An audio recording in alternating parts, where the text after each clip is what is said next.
All right.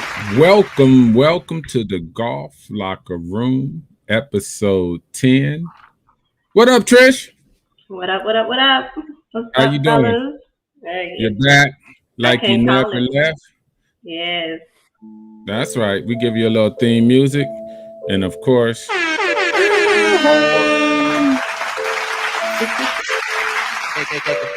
to show our appreciation. and Big Sif Dogs in the house.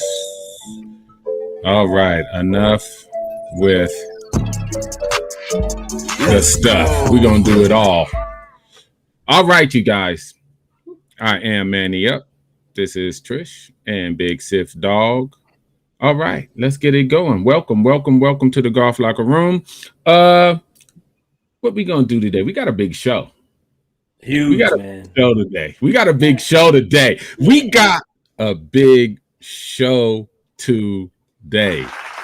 And we just gonna get right into it. So let's start with a little bit of what's the 411 for Trish, and we're gonna get right into it. Kick it off, Trish. Let's kick it. All right. What up, golf fam? So I truly hope everybody's having a great week. We're halfway through it. So if you're not having a good week, it's all good. We're almost to the weekend. But I would actually like to just start off this segment with, congratulating, shouting out Howard University for participating, for competing this week in the Merito Collegiate Invitational, hosted by the University of North Texas. So this tournament showcased an elite field of the top NCAA Division I men's golf teams competing in a 54-hole stroke play event covered by the Golf Champ, right? So yes. I say, what better way to debut your team than to compete in such an event like this? And, we played how we played, and was what it was, but you know what? The platform was everything. The competition was everything. You got to see the elite of the elite. So all we can do is go up from here. So we just want to say, Coach Sam and to the entire Howard University men's and women's golf team, we are absolutely proud of you, and we're looking forward to an amazing season. Thank you. Awesome. Let's get that up. Yeah. Let's get that up for sure. Big Sif Dog, you want to give a brief comment on that? And we were blessed and lucky enough to reach out to Coach. That's family, and he gave us a quote. And they're playing today too. So I mean, it was so dope that he reached out to the Golf Locker Room podcast and gave us an official statement about how he feels and how great and what a great opportunity that is for them to compete on that high level. Give me just some of your thoughts, Big Sif. Yeah, the thing is, at the end of the day, we're not there. And so we're not in the day-to-day routine of Howard University golf. And so, that could have been a tournament to allow his team to have a benchmark. Now, the thing is, moving forward, I took you guys to the show. Now, this is the work that we have to do to get from point A to point B. It could have been a situation where Howard is on the forefront now in terms of popularity all over the country, with the backing of Steph Curry. So, they probably wanted to push those guys out there in the forefront to see, what's going on in Howard University golf. There was a lot of banter back and forth. I get both sides. However, I'm not in Sam's organization to know what he's thinking. So he's the coach. So he's whatever he says goes. So kudos to Sam. For sure. Let's give that up. Absolutely. Hard work. It's up to us to support and just be grateful that these young student athletes are playing big time golf. You got to start somewhere, and why not start now? We're going to share his statement, and we'll share that on the screen. And this is from Coach Sam. Every young aspiring collegiate golfer dreams about the chance to compete against the best collegiate players in the country. This week, the Howard University program accepted the challenge and will take away some important lessons that will aid in our development and growth. The program will only be better as a result of an incredible golf course and the fierce competition. Sincere Sam Pure.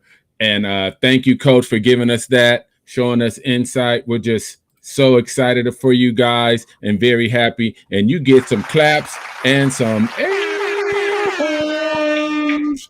All right. All right. Thank you, guys. Thank you. Thank you. Thank you. Shout out to Howard. But guess what? We got more. We got more today. And it's all good. What we doing first? It's so much. Are we gonna do it all? What do you think? We're gonna let Trish set the table. Set the table for us. Go Trish. Go Trish. Such a mess. All right. So, golf fan, we got a treat for you. So we have the head coach, the head women's and men's coach of Prairie View A&M joining us tonight. And so that's Kevin Jennings. And we also have Mr. Jeff Champ, but we'll let Seth go into that also. But we have two wonderful men joining us this evening. We get to talk about the Prairie View program, things to come, and just see, how we can support and be there for the team. All right. Let's bring them on. Bring it on. Coach Jennings, how are you? Wonderful, wonderful. Good evening, everyone. Good evening. What's Good up, evening. Coach? Yeah. How you doing, sir? Good evening. I like that ring, Coach. I like that big ring you got on. That's right. Yes, sir. This was number 2. Number 2. Wow. Okay, don't get it twisted. It's number 2. Let me tell you about this Kevin Jennings. Kevin Jennings, so he has an elite student by the name of Herbert Lance that put me onto him. And, so he reached out to me. He said, yeah, you need to reach out to Kevin Jennings. He has a story to tell. He's a great guy. He's the best coach. And so that was a shout out to Herbert Lance, his greatest student of all time. Very nice. Very nice. Very nice. Thank you. So nice. Okay, Coach. Yes, sir. Just give us join us. Give us a brief history of your program, where you're going, how you started. I know the season is just about to start or started already. Just take us from the beginning. This is your show. We just have honor to have our HBCU golf programs on to give you guys a voice, what you need, what you want to do, where you want to go, what kind of support that we need to support for you guys. So let's start at the beginning. Coach Jennings. Yes, sir. Thank you very much for having us. We're honored to be here, and we look forward to many more podcasts with you guys and elevating what we're doing. Excuse me. I myself am in my 6th season here at Prairie View A&M University. When I took over 6 years ago, both programs were at the very bottom of Division I rankings. So I came in and I sat back and learned what I think I needed to learn. And after my first year, I got rid of 7 guys. And yeah. I mean, I learned something in the I learned one thing in the Old Testament. God sometimes told them to go in there, kill everything, burn everything, let's start over. That's right. So, I listened to the good book. That's a good place to learn how to do a few things. So in doing that, I went out, didn't have a team, went out and found 7 guys in the summer. Had an average GPA of 3.4. Wow. When the NCAA Golf Stat and the Golf Coaches Association came out with their first ranking my second year of recruiting classes, guess who was ranked in the top 25 in recruiting classes in October of 2017 with Texas A&M, Texas, UCLA, Michigan, South Carolina, Florida, Florida State, a little no-name coach with a bunch of no-name, overlooked, or not recruited kids. Wow. So that kind of gave us, pardon? No, I was just giving you a round of applause. Yes, sir. Yes, sir. Yeah. Thank you. And that now honestly, we fell out of the top 25, but that was an indication as to what would happen or perhaps some things to come. Long story short, fast forward to the spring, we end up winning our first conference championship in 39 years. We go to NCAA Division I regionals for the first time in school history, my second year. Wow. Then we fast forward, go to the next year. We receive in the fall of 2019, we receive an award from the NCAA, Golf Coaches Association, and GolfStat, the Mark Lash Award. This award is given for the individual that has the biggest stroke average drop as a team in the country in Division I. Wow. So any school you can think of, Washington, UCLA, Stanford, Harvard, any Division I school you can think of, we had the biggest stroke average drop from my first year to the second year of any Division I program. So we received that in the fall, in December of 2019. In the spring, in February of 2018. In spring of 2019, from mid-February to about the end of March, we rose 97 spots in Division I rankings. Wow. Nobody's doing that in the country. And we rose 97 spots. We went on to win our second conference title and second in a row. And we went on to Division I regionals for the second time at University of Texas. We were at Oklahoma the year before. 2020, fast forward 2020, no championship. 2021, we have our conference championship. We're down by one stroke going into the final round. We end up winning. PGA Works, we were down by one stroke. We ended up winning both of those tournaments. My men's team, we never led the tournament till the tournaments were over. Wow. Come from behind victories, putting in work. One quick question, especially on your 2020 and 2021 going season, how did COVID affect the program and your golf when you was building so great and boom, the pandemic hit? Well, a couple of different things. I try to teach my kids, and I always try to adhere to the principle or policy that we gonna make lemonade and we gonna make it diabetic the way we like it. That's so. That's right. Air horn.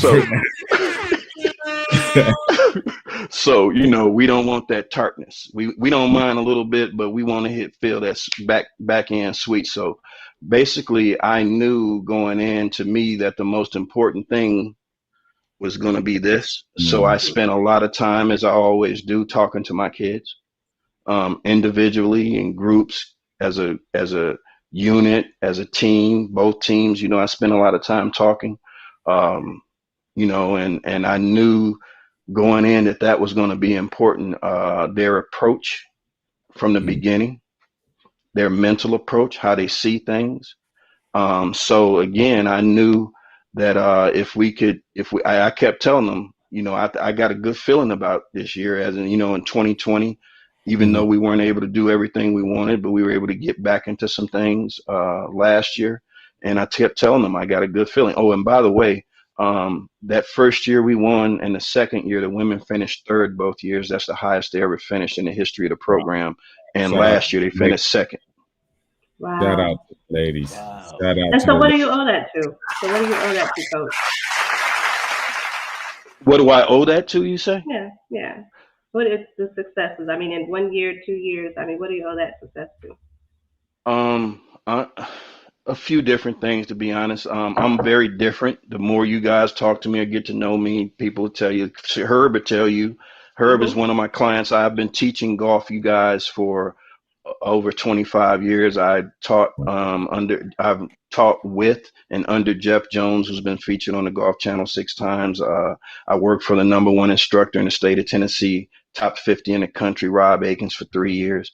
So I have a background in instruction. And Herb was a very eager client who loves the game, has a ravishing appetite for the game. So kind of from that perspective, ma'am, me having a background as an instructor, teacher, I have a unique background. I can develop players. Even people, I have a unique background amongst my peers, even people that don't look like me.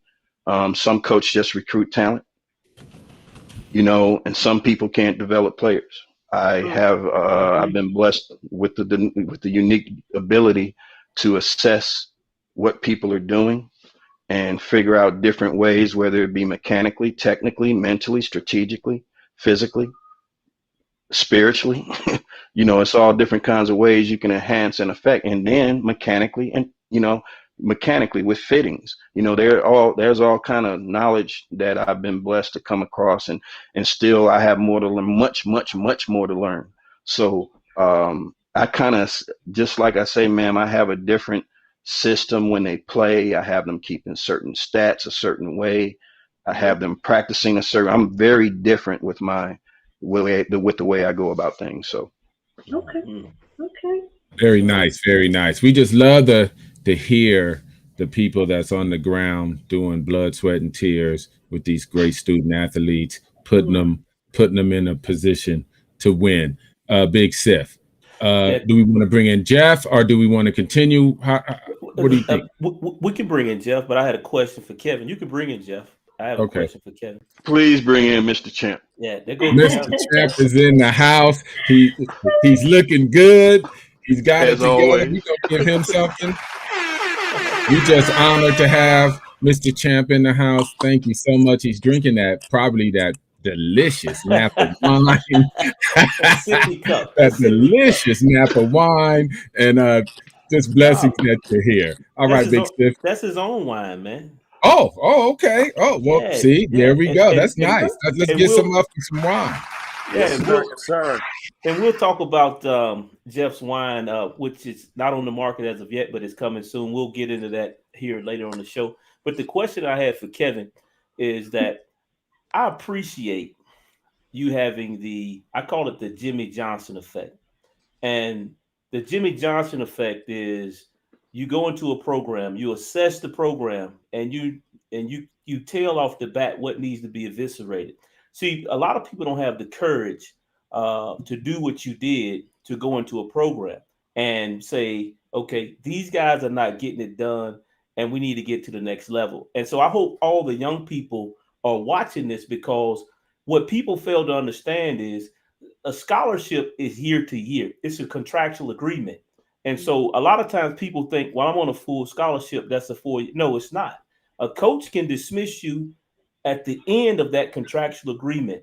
And so I applaud you for that, because I think people get comfortable. And when they get comfortable, they automatically think it's just ho-hum. And so that lets me know that you're due diligent in all of your ways about the success of the program. I say all the time, a lot of people say talent is born, not cultivated. I disagree. There's a lot of talented people out here that never made it. I always say stars are made. Some people say stars are born, maybe, but stars are made. Jerry Rice, he was a guy that was made. He cultivated his talents. He worked extremely hard, and it's not by mistake. He's one of arguably the greatest wide receiver of all time. So I have to take my hat off to you in that regard for doing the tough work, which some people don't want to do because of how they're going to be viewed. But in order to get a great program, whether it be soccer, volleyball, kickball, dice, spades, you got to cut out the mess and build. You got to cut out the mess and build what your vision tells you to build. Nice. Thank you, Big Sif. I don't know about that dice. We can go to Vegas any dice will get you cut. Yeah, man. So it's great to have my good friend Jeff Champ, man. I'd say Jeff is it's very seldom you run into a guy that hustles more than you do. I'm a hustler. I mean, I get up in the morning hustling, I go to sleep hustling. Jeff hustles 24 hours a day. I don't know how and where he finds the strength and the time to hustle, but Every time we have a conversation, man, I'm going to get this golf course. I got to go out here and mow. I got to go fly here. I got to meet this. But the thing is he's growing the game of golf behind the scenes. And if people would just take the time, I always say you got to go see the wizard.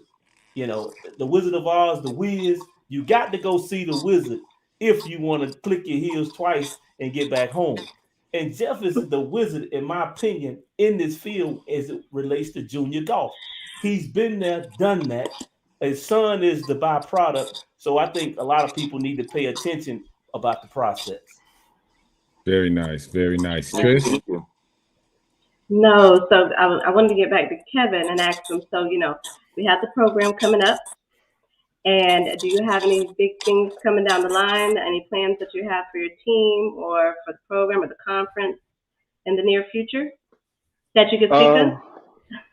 Well, right now, just normal preparation and, getting them into a rhythm and or getting them back, I guess, accustomed to their normal processes here on campus, and then we'll kind of flow into what we're doing right now. Just again, similar to what the gentleman said, assessing where everyone is and where we need to be so we can put them on the right path to improvement and success.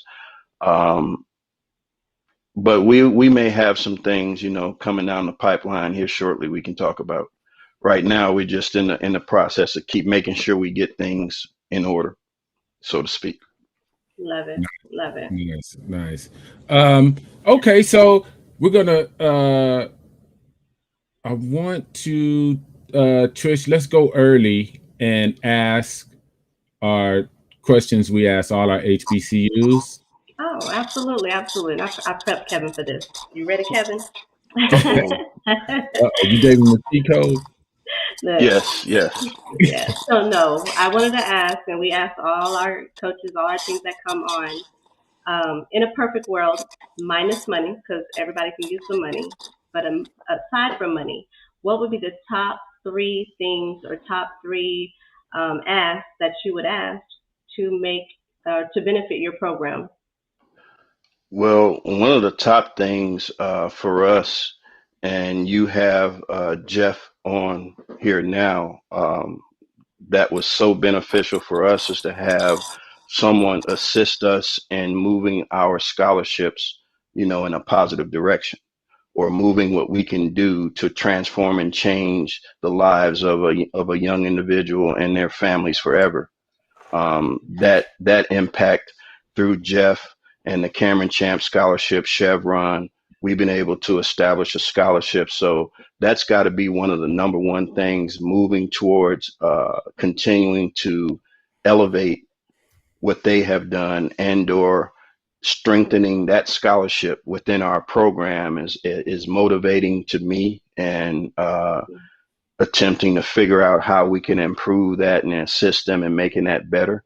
That's got to be probably at the top of our list, getting our scholarships to where they're going to be endowed and something that's not not a consideration or a thought or a hindrance within the program, so that we can consistently provide opportunities for those who we want to provide those opportunities for at an HBCU. Next, I would probably say, because of our 2 things that kind of tie into each other that I think are integral to our program. Because of where we're positioned, logistically, globally, what have you, we're 45 miles from downtown Houston. We are 20 to 25 miles from the nearest suburb.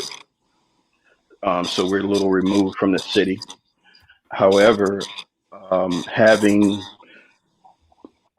transportation or ample transportation to get, because I'm in the process of negotiating a deal with some local facilities and getting access to those facilities and consistent access, i.e. Sprinter vans, consistent transportation, as it stands now, the program we're looking to, that's one of the biggest areas I'm looking at because, like I said, having access to other facilities within a city, this is one of the best cities in the country for golf.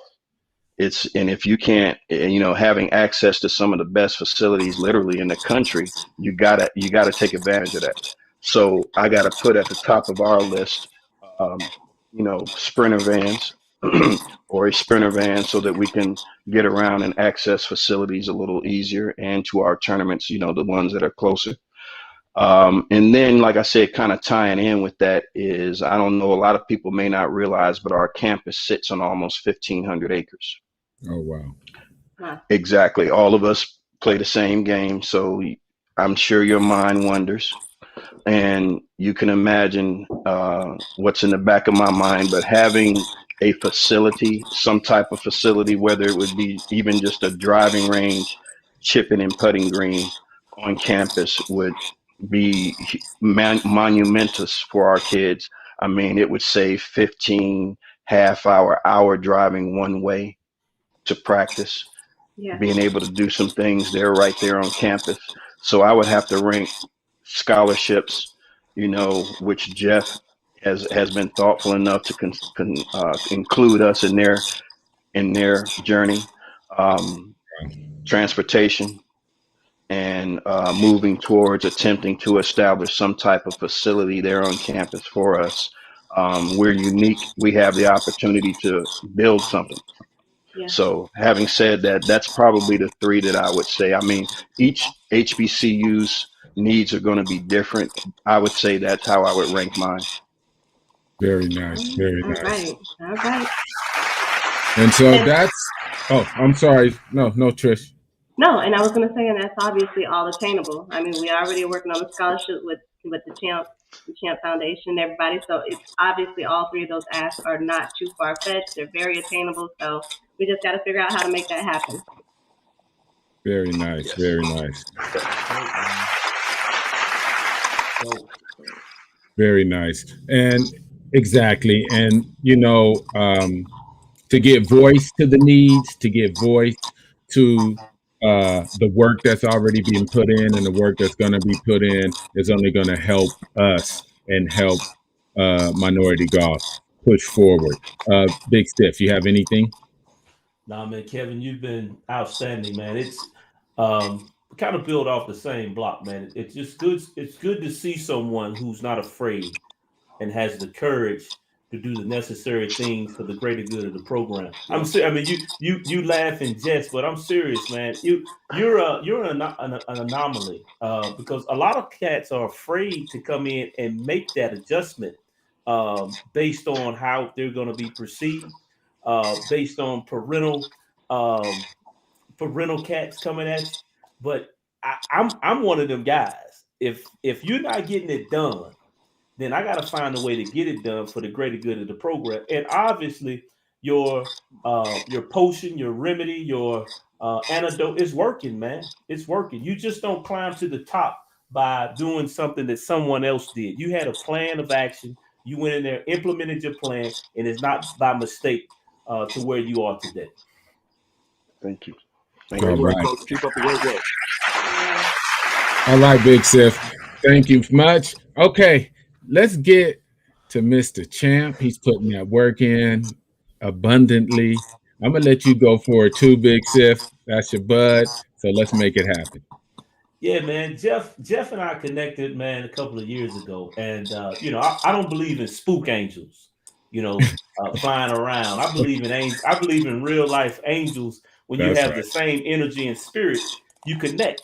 And so just out of the blue, we just connected because I think we're kind of out of the same mold. Jeff doesn't mix words. I don't mix words. Jeff's going to tell you how it is. I'm going to tell you how it is. But at the same time, he's a tenacious worker. I haven't seen anyone, especially in this golf network, that works as hard as he has in this game of golf and the maturation of getting his son from point A to point B. So when I didn't want to ask him to come on the show tonight because he's got a whole lot of things that they've got going on. I don't know if you've been A lot. following him. I mean, A lot. he's full tilt. And so he called me. He said, Sif, you know what? I can make it, man. I'll find some time to make it. And he's here. And I'm glad that he's here. And his son is doing some great stuff, man. I mean, Cameron is, I followed him at Quail Hollow one year, man. He's just smooth. And he hits that drive, and you just cringe when he hits that thing on that par 5 around that tree on the backside. I mean, it's just beautiful, man. It's absolutely awesome. But Jeff, I'll ask you the first question. First of all, we appreciate you being here. Thanks for having me. Thank you. Let's give him something first and some horns, because we know time is limited, and he's in the middle of something huge right now. Right. And to carve out a little piece of time in between what you're doing right now is we're just very thankful and blessed to have you. Okay, sorry about that, Sif. No. You're good, bro. You're good. What I would like to do is I'd like to take all of the in between out. I believe in sequential chain of events. If you want to know the answer to a question, you don't plug in at 20, you don't plug in at 1,000, you don't plug in at 50,000, you plug in at 1. 1 will give you the answer to all the problems that we have after 1. So the problem that we always talk about, whether it be in some of the chats that we have and some of the forums, is junior golf. And the thing is that, your son went through junior golf. You were right there by his side, and it's not by mistake that where he is today. So, my question is, in terms of how do we develop the talent? Because I've heard 1,000 different ingredients, and the cake is still not done. And so, how do we develop these young kids and put them on a path to success in the game of golf? Well, thanks for having me on, guys. And this is a passion project for me. Started working this 4 years ago. I thought my son turned pro, that I'm gonna start golfing. I still don't golf. I'm out here working, trying to make a difference here. And when you talk about 1,000 ingredients, you're just asking the wrong 1,000 people. And I'm just going to be straight up with that. Is that there's a process to this, and I'm I'm in all these forums. I see all this stuff. I just don't say nothing because Cameron's my son, so I don't want to get up in the middle of a bunch of this stuff. But this is it's very simple, and I think a lot of us don't understand what it takes to get out here. Every one of these men and women who are pro athletes, I don't care what sport you put in. My son put in 10,000 hours before he was 17 years old. Wow, amazing. Right? And they say after 10,000, you become the expert. Well, 10,000 hours only got him a full ride scholarship. It was great. That was the goal, right? That was the goal. But he needed to put another 10,000 hours to get to the PGA Tour. Wow. So that works. So this is a thing that we're working on as a foundation. COVID kind of slowed us down. Just getting the MACK Champ started was big, because we got to see what's out there. Okay. We got to see what's out there. And one of the things that I noticed in the brown and black community is a lot of the families are first time generation going to college, right? So the kids are the next generation. And so the mom and dads have done well in corporate world doing well, members of country clubs, but they don't really know what they're doing. They really don't have a clue. And so that's where we're trying to come in, is build a junior development program. We're in talks with the PGA Tour right now and advocates. A lot of good stuff going on. But I'm very intentional. Period. I'm very intentional. I'm not sugarcoating, because we have a plan, and a country in Africa has reached out to us to help them. The president of the country has asked us to come in. We're like, hold on, we got to get our kids here first, right? Start, but we're trying to build something that is duplicatable. Yeah. So we duplicate it in different cities is what the goal is. We can duplicate it. We can be very intentional. We can get corporate America behind us. And so with this junior program, one of the things that we have to understand in junior golf is a lot of our kids get started late. I just saw a thing on BGA, and people saying, well, you got to be a scratch golfer at 14. My son was a scratch golfer at 11. Okay.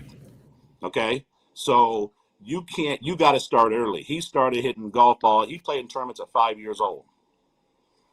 He's competing before he knew he was competing, because the game of golf is difficult. And what happens is that kids start late. They're not willing to go through the issues and the failures that's going to happen in golf, right? It happens. My son was just talking about that yesterday. Yesterday, Monday at the Pro-Am.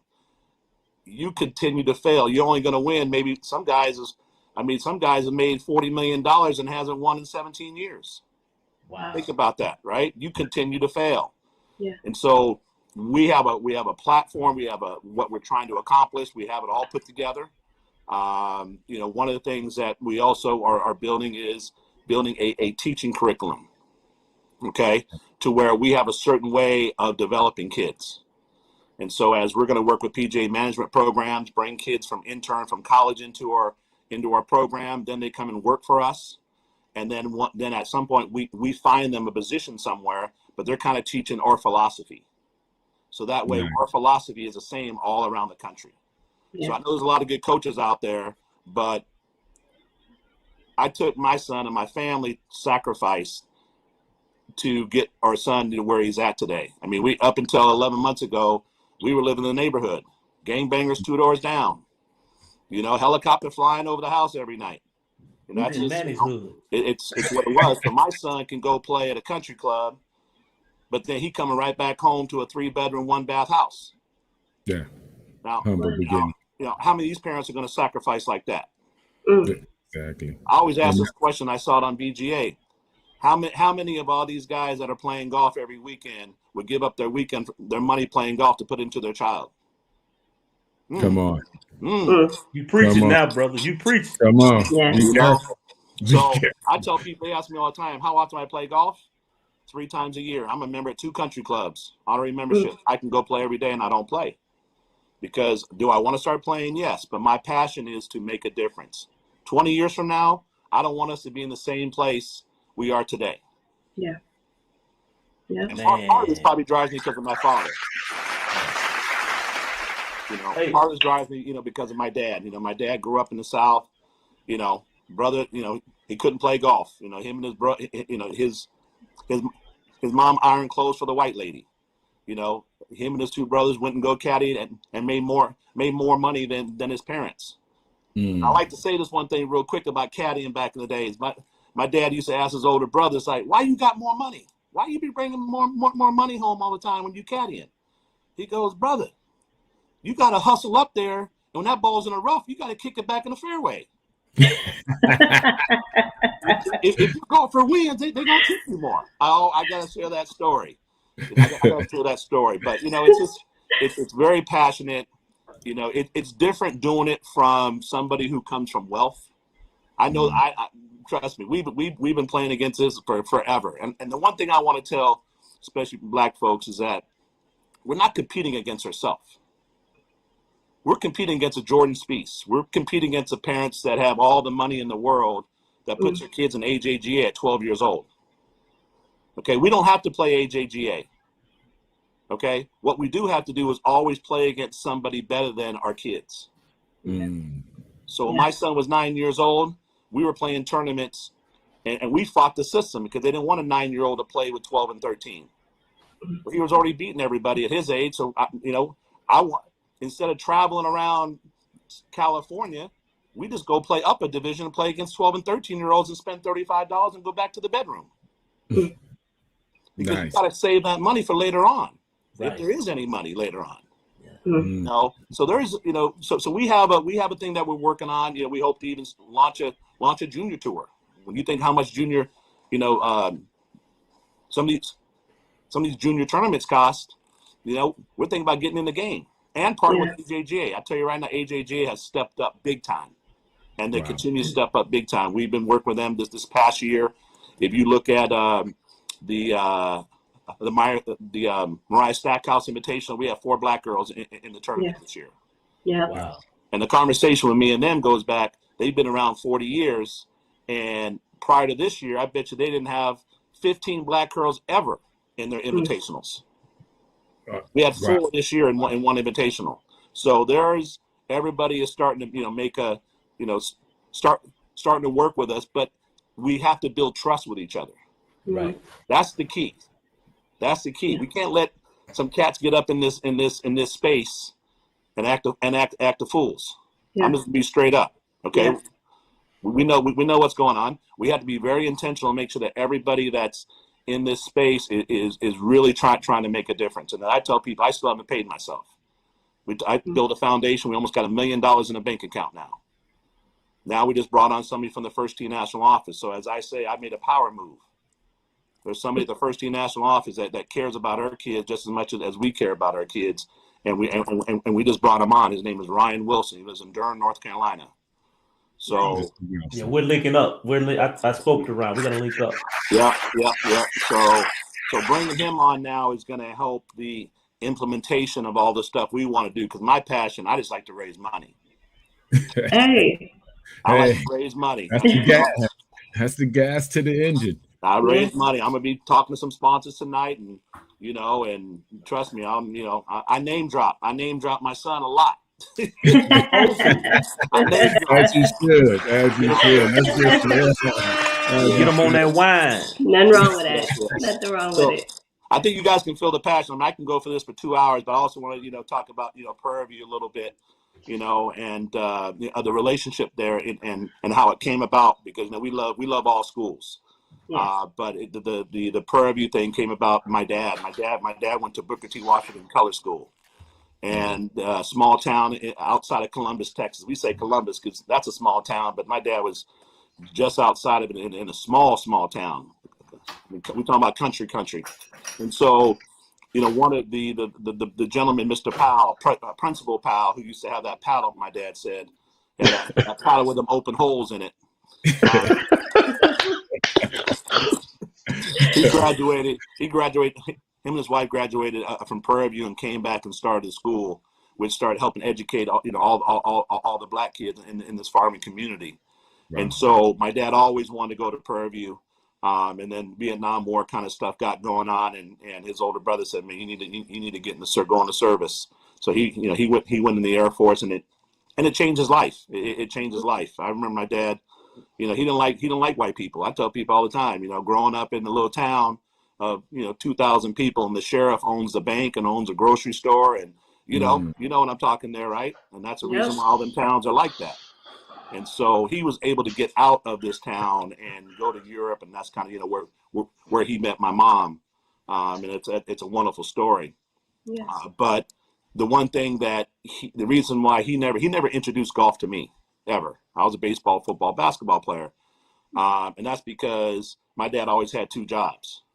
He was Air Force, and he had a second job for vacations and for play Little League and football and all that kind of stuff. So when he ended up fully retiring was the same time I kind of started my business. And so my wife and I would drop Cameron off at my dad's house, and that's where it all got started. So the gentleman that's coming on board to run our foundation, I told him things, but until you see the neighborhood, when you see Santa Fe Market, and I explain this street and this shootings, I explain this, like, now he has a better picture of exactly who the family is. Right. Wow. And some of the sacrifices, we made, staying in the neighborhood, but I think it was also a blessing so Cameron could stay humble. And if you guys see him today, he's a very introvert, quiet kid. But, for him, with COVID and all that stuff going on, sitting in the room, by yourself and traveling the tour, and then finally, one more thing went down, and he was tired. He's like, I'm done. I'm gonna say something. So I'm very proud of him for speaking out, Let's say that up too, because he was one of just a few, if any. Yeah. I just, and me and Sif talk about this, and I just hope more black folks can get behind him. And I'm gonna be straight up because he's biracial. So as I say, we got a bunch of president white people, we got a bunch of president black people.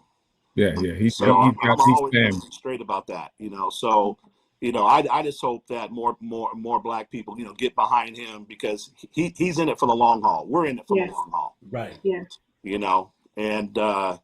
And so that's that's where it is. But so Prairie came about because my dad always wanted to go there. And we thought, man, it would be neat to try to figure a way to, to start helping out. And so with Chevron, with our chairman of the board or the foundation being executive from Chevron, he came up with this idea. Hey, I think we can do this.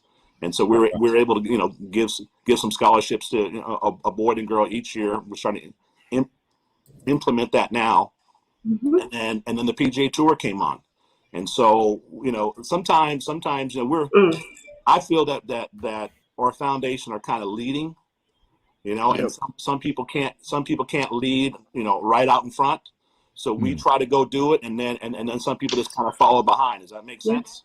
Yeah. And part of that is because some people just don't understand the process, and so we were able to do that, and then the PGA Tour followed behind, and then Wilma Haskins has a bunch of friends in the city, which I call, Black Wall Street, New York City. That's right.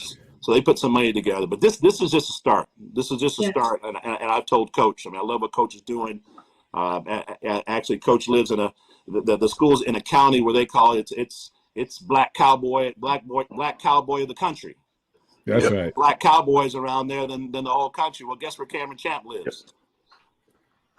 10 miles from the school, and he got a 6-acre ranch. People don't realize. Wow, that's dope. That's nice. That's nice.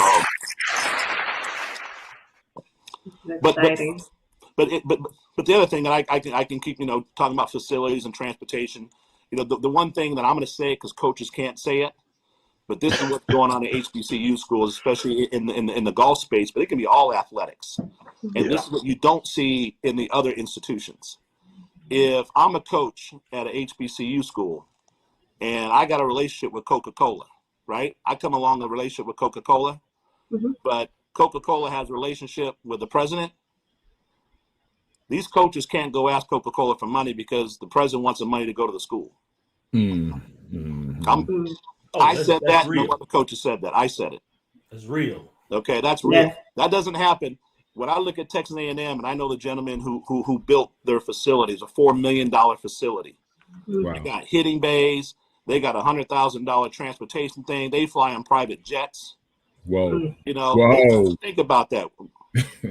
That's just like us going from, the hood to no middle class to wealth, right? Yeah. Where's that middle? Where's when you think of HBCUs, if they had another $30,000, that's like doubling their income. Yeah. Yep. I mean, it's not that much money. No. But it seems like it is a lot of money. So it's a slow progress. I'm trying to build these relationships, but we have to.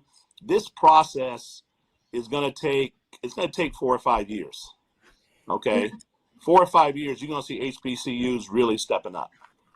Okay. Nice. Part of it is that, and I'm not driving kids to HBCU. I tell people all day, I'm not telling them where to go, but I think a child needs to go to the best possible school that's going to get them to wherever they're trying to get to. Right. Exactly. Whatever that is. I don't know what that is, but if we put enough kids in a pipeline, and we have enough kids that can play because we're starting them early, we're getting them before they grab a football or basketball. That's the key in our community. We got to get them before they grab the football or basketball, because then they can grab the football and basketball later, but they've already built their golf swing just naturally, right? Because we're gifted. We're gifted. And so these are the things that we're trying to do is build this junior development program that we're going to drop in different cities. We're already working with some big corporations, like in Detroit, Memphis, Houston. We got here. We're trying to work some in LA as well. So it's just a matter of getting control of the vehicle. Like we control our vehicle, the par 3 golf course in Sacramento. We control it now. Wow. So I can just block tee times for 3 hours and have kids out there if I choose to do that. You get that? That's wonderful. That's wonderful. So I'm working a thing between bringing in revenue and supporting the kids. Yeah. You get that? So this is, I just want to kind of, just jump on the call real quick. And I know, I'm so passionate about this. And Kevin, I appreciate, man, I appreciate all the hard work you're doing down at Prairie View. Hopefully, when the season's over, the season just started again, but for a few more weeks. Yeah, I mean, Cameron lives in the backyard of Prairie View, and we know they need a short game facility, and we're gonna try to do our best, with our partners. We understand now when it comes to PGA Tour. I'm not gonna, I understand how the $100 million is kind of gonna go. Okay. I'm not gonna share that, but I know kind of how it's gonna go. But it's how do I explain it? It's gonna happen between many sources. Does that make sense? Yep. Bringing in all the Yeah. corporate partners, all these different things, but we have to be extremely transparent. Mm-hmm. Absolutely. That's Yeah. the key. Say that again. Yeah, Transparency. we have to be transparent. And one of the things that the MACK CHAMP Invitational for 2022 is going to be March 18th through the 20th at Memorial Park again. The Astros Foundation, takes care of all the green fees for us for 3 days. That's a lot of money. That's awesome. So I want to, That is a great sponsorship. yeah, I want to thank those guys. And kids can sign up now. We already have 90 kids already signed up. And the sooner you sign up, the sooner I can follow you. Okay, don't wait until I got another tournament. Sign up now so I can track you, because I got data on every single kid. I know exactly what they do every month.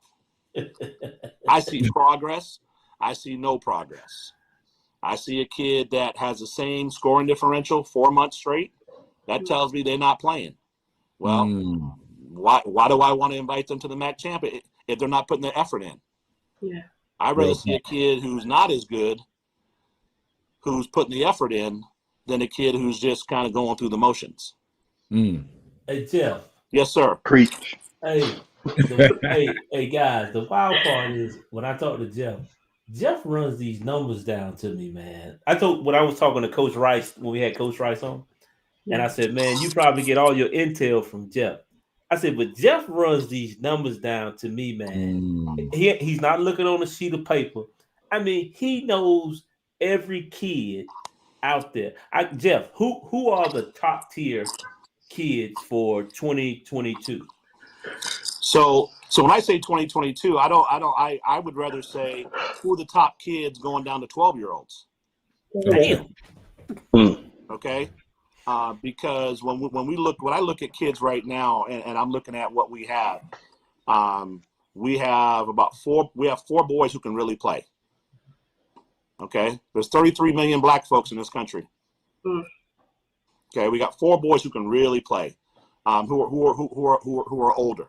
Then we got a bunch who are okay, but we got those young ones can play. Those young ones, but they're young. They're young. Yeah. We have 12 girls. We have 12 girls I think have a chance to make it to LPGA. 12. Wow.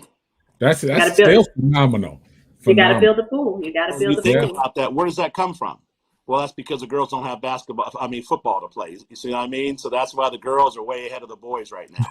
But we got a girl. I mean, we can talk about Mari Avery. We can talk about Yana Wilson. We can talk about all those girls at the top. But we got Shyla Brown out of Matthews, North Carolina. My who's backyard. 12 years old. She had to play up with Amari Avery and Bailey Davis because she was trying to get an exemption into the junior world. Wow. She was 12. The second day, she throws up 29 on the front. 29. She's 12 years 12 old. years old, Jeff? 12 years old. What? Look at Coach. Coach is like, She throws up 29. Well, wow. That reminded me of what Cameron did when he got his one opportunity at AJGA Hunter Mahan, because we knew his caddy. He got in Glen Eagle in Plano, Texas. He lost in a playoff, his first AJGA tournament. Nobody knew. Wow. Okay, so when she did that, she ended up getting exemptions of Mariah Stackhouse. I got her into the Western Women's Junior. We got so many exemptions out there that's in my hand. Wow. But I got to make sure we have somebody who can go and play. Yeah. We can't send our kids out there and not perform, because then we lose those opportunities for those exemptions. Absolutely. Right? So if we don't have somebody ready for that event, then I just call it directly. No, I appreciate the exemption. We just don't have nobody this year. Hopefully next year we have somebody. Right. We got another girl, Ashley Shaw, out of Arizona, and I love it because her mom got to put her beads in her hair It takes 8 hours to put these beads in her hair every 2 weeks because she comes from tennis. Yes. She's a tennis player who, I mean, we see on the golf course, she looked like the Williams sister. Got them beads in her hair. This girl's a negative 2.15 scoring differential, and she's a class of 2027. Wow. 2027. We coming. I see. We slowly they're coming. So, you know, once we can help develop a system and track all these kids through combines, and it's just like in that class, that biology class, when that teacher put all your scores up in front of everybody.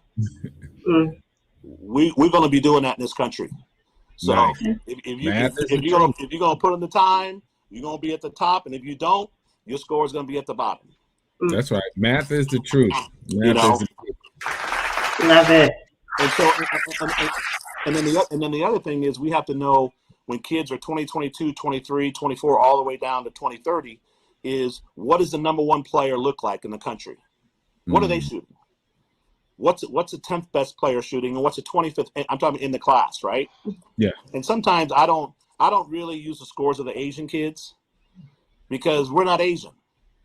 Yeah. Okay, we're not Asian. So I'm not trying to. I mean, my son is still maturing to this day. I mean, wait till his full maturity comes in. That's all I'm going to say. Wait till his, when it comes in. So he struggled in his junior career, and even is that everybody said he hates the word potential. He hates that word. You got so much potential. God gave you so much of this, so much of that. Well, we got to wait for his maturity to develop, right? Exactly. Does that develop at 12, 9?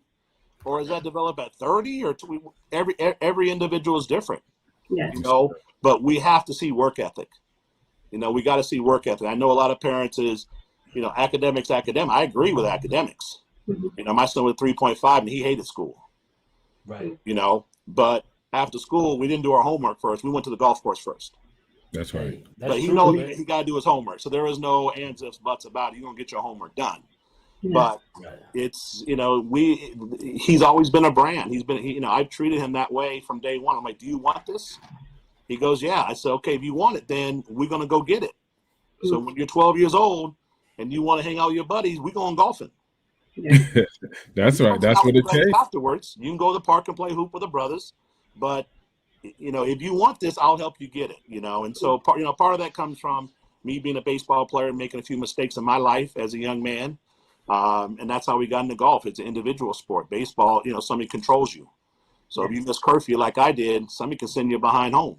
And so that's kind of how it all. That's how it all got started. So I'm very passionate about any kid that wants to get here. We're gonna put this. I know there's a lot of other programs out there, but my thing is I know what we're doing. I've done it. I've done it with no money. I've done it with relationships. And the biggest thing I see people always talking about how much golf costs, and especially black folks, we need to change the narrative. Only 11% of the kids in our MCI need the financial help. Okay. 11%. And everybody who needed help, we got it for them.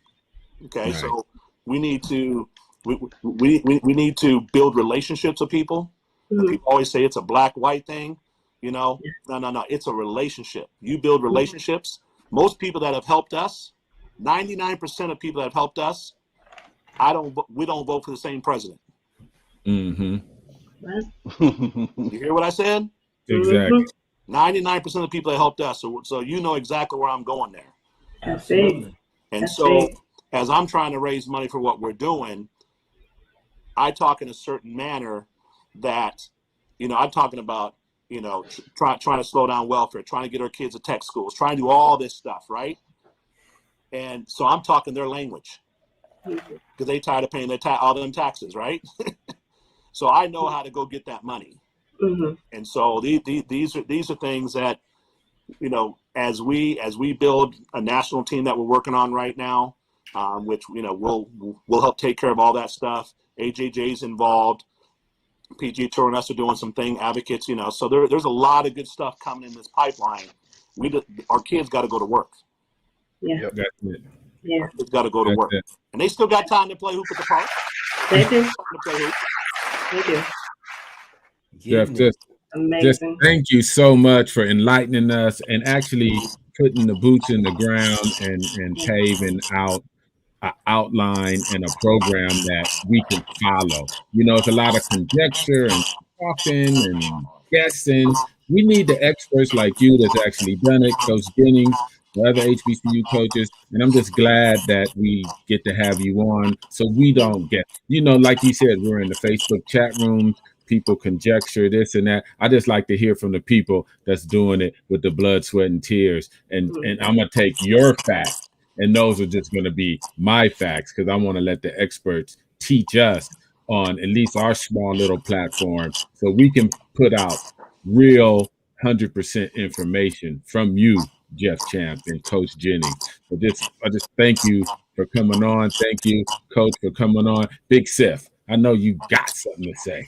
Jeff, first of all. Oh yeah, there we go. That's what I really wanted to get to. Well, first of all, I better get a hat and a shirt. That's the first thing. All right. I need that, Jeff. Yeah. We need some inclusion wine. We need some inclusion wine. So second thing. So what's up with the wine? Tell us what the deal is. So, you know, it was something that's funny because, you know, we didn't have that much money back in days to be drinking some wine. You know what wine I was drinking? It was 99 cents. Bad dog. You know, we all been there. It was just something that, you know, we were, you know, we thought about. I'm always thinking about, you know, how to raise money. And I thought, you know, hey, we can start this to leverage sponsors, you know. And then we thought about doing it and having the Champ logo real big on the front. And a lot of athletes do that, right? And we're like, nah, let's not do that. Let's slow this thing down. Let's really think about why are we doing this? And so we decided to kind of get in the D&I space. So this wine's called Inclusion. Love it. Wow. Does it taste good? How does it taste? Oh, it tastes good. Trust me, it tastes good. And you know, now that, you know, hopefully we can get done with the COVID thing, and I got somebody to, you know, help run the foundation. Now I'm planning on traveling. You know, I plan on traveling. I met a lot of good brothers in Detroit. Met great brothers in Baltimore that really want to bring a program there. And again, we have to be intentional. Yeah. You know, we don't have to say sorry. We got to be intentional because we got it. Our babies are starting this game too late. They're starting too late, and they don't understand the process. So as we build this out, like our website at some point will have all the tournaments in the country. Okay, we'll be doing Zoom calls with so many people to explain what you need to do. Okay, so if you're playing this game and you live in Atlanta, you'll know exactly where all the tournaments are. But you got to play 2-day tournaments. Yeah, you know, you got to play. You got to get ranked. We still have, you know, out of the 90 people apply, we still got about 13 that's still not ranked. So that tells me that they haven't played 4 36-hole tournaments. That's all you got to play to get ranked. Oh, wow. That's all you got to play to get ranked. The other thing real quick, Coach Jennings, is, and Coach knows this, is the kids, as you're coming to high school in 9th grade, you should be going to the NC2A clearinghouse. Yeah. You got to start getting that information in. Because once you put that information in, then coaches can start to find you. Right. You know how hard it was for us to build the MCI this last year? I was in every junior's Instagram. I was searching. I mean, I was snooping everywhere. trying to find these kids. Now it's a little easier now, you know. But I found one kid and another kid, and just kept going. So now it's a little easier. But the NC2A clearinghouse, it walks you through the whole process of getting ready for college. So in 9th grade, it tells you at this point you should be doing this. The next semester, it says you should be doing this. It talks about going to get your pre-SAT or SAT test, right? It walks you through all the things you need to have so you don't wait until the last minute. You know? And so I would say that's one of the big things. And again, we'll have Zoom calls, you know, for all that kind of stuff. But I just, you know, I've been kind of holding back until we have everything together. So when we give the plan out, it makes sense instead of giving little pieces out. Definitely. Well, definitely, Mr. Champ.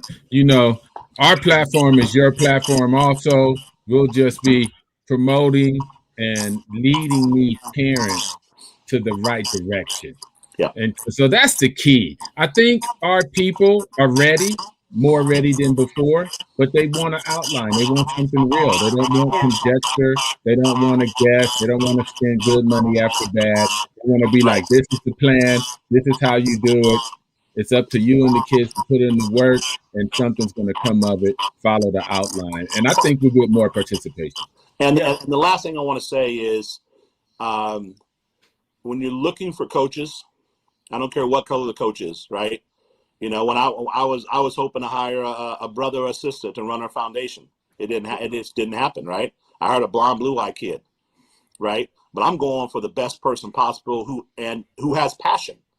This kid, I mean, Sif knows him. This kid has passion, you know, and I mean he's on board. But you know, it's when you're looking for coaches, look for coaches that have a track record. Okay. So I give you two people's name real quick, and without trying to go out there and do that. If you in Texas, Carlos Brown in Dallas, E.J. Kim in Houston. E.J. Kim's a Korean kid, grew up in either Brooklyn or the Bronx, so he's one of us. Okay, he gets it, and what he's doing at Axis Golf Academy in Houston is phenomenal. Wow. Nice. I mean, it's starting to be a pipeline. That's what you're looking for. You're looking for kids coaches that can develop kids. Bingo. And it's not one lesson. You can't come in and take one lesson from them. You can't do that.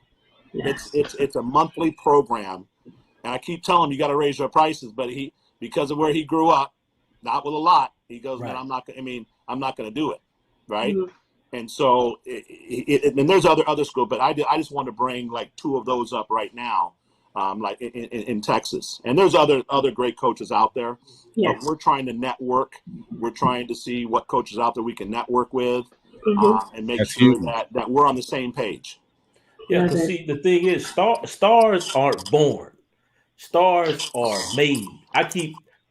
I'm a football guy. I'm a college football guy. So I understand that concept. So I really understand Coach Jennings, man.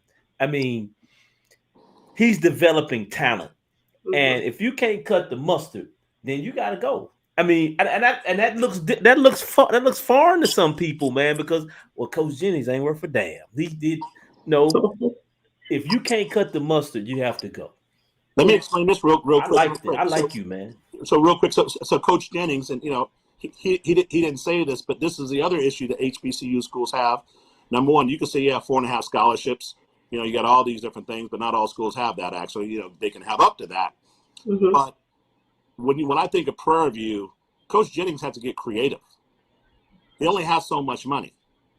Well, so a lot of times, he's recruiting academics, right? Because there's money in that academics, so it helps out. The problem is that some of these kids come in here and engineer and finance and econ majors, then they don't have no time to practice, right? Yeah. You know what I mean? So that's the other issue, because one thing that I see, like I can use A&M, is most kids that were engineering or finance or econ, they didn't travel. Yeah. They didn't travel. Yeah. You know, I ain't gonna say what my son's major was in, but you know, hey, you just get that degree, kid. Just get your degree. You got relationships. Get the paper. Yeah. Get that paper. My son That's got the same awesome. degree Sif got. Bam. All right, we ain't gonna hold y'all too much longer. Big Sif, give us some parting words, and then Tricia will close out the show. Hey, it was phenomenal, man. I see Jeff tilting that glass. He knows he's gonna send me one of those bottles of inclusion to the Carolinas so I can drink with his boy. I see Coach Jennings down there sipping as well. Look like that's that Hennessy that you sipping on, Coach. Privilege, sir. Okay. I know ear horns, my friend. I know my drink and my color, my hue. But nah, man, we must take some liberties from time to time. Absolutely. Yes. But man, it was awesome to have you guys on, Jeff. It's always a pleasure. One of the reasons that I you know, I don't know if we can say this here. The young people say fuck with you, but that one reason I deal with you is because you're real, you're a hustler, you're a go-getter. Matter of fact, you and Manny might have something in common in terms. I know you working with a golf course out in LA. Manny's in LA. 9-hole Well, golf hey, course. Manny, let's talk. We try to take over Compton and Maggie Hathaway.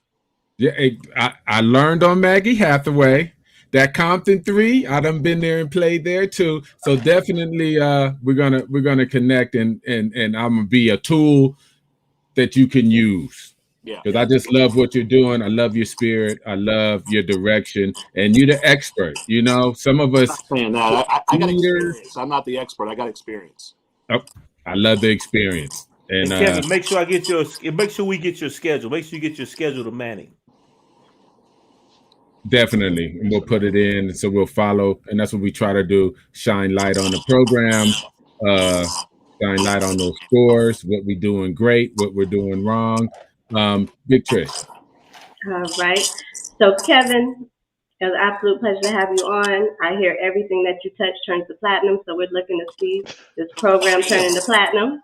That's what I heard. That's what I heard. That's what I heard. Word on the street. Word on the street. Yes. He got the Midas touch. And I'm telling you, so in that discernment and that development, that's everything. So keep on doing what you do. And then Jeff, Thank you, ma'am. it's been an absolute pleasure to meet you. Thank you for coming on our podcast. I'm looking for that bottle of inclusion. And That's right. yes, and that takeaway, that being intentional, being transparent, and I'm loving the blueprint that y'all are creating. Because the thing is, if we build a pipeline, if we build a pool, then we have more of us to pull from. If we don't have that, then it won't be more of us out there. Let's get that. Thank you for what you're doing. Thank you. Again, just thank you guys for enlightening us and our audience. It's just good to get real information, real data, real numbers, and you just do us a big favor and a service by having that real, because that's what we want. We want to be able to follow a program that's the right program and put everything we have into that. And we wouldn't even look back. You'll look on TV, it's 17 of us, 5 of us over here, and all doing the right thing. And again, just thank you guys for coming. Yeah. Any parting words, Mr. Jennings, Mr. Champ? Well, for me is let's make sure we support HBCU schools that are truly trying to recruit our Black kids. Yeah. Definitely. That's my conversation I have with the PGA Tour as well. Pay attention to the coaches that are recruiting our kids. Nice. Brilliant. Coach Jennings. Yes, sir. To that point, just reiterate what Jeff said. Continue to support us. We're out here trying to grow the game and be competitive with people we have no business being competitive with. Support us. You might be surprised where we end up. That's huge. Thank you so much. And I know this podcast gonna support you guys like we've been doing. Mr. Champ, we know you're busy. We know you out there in Napa making it happen. Just congratulations for all the stuff you're doing and will continue to do. It was just an honor to have you.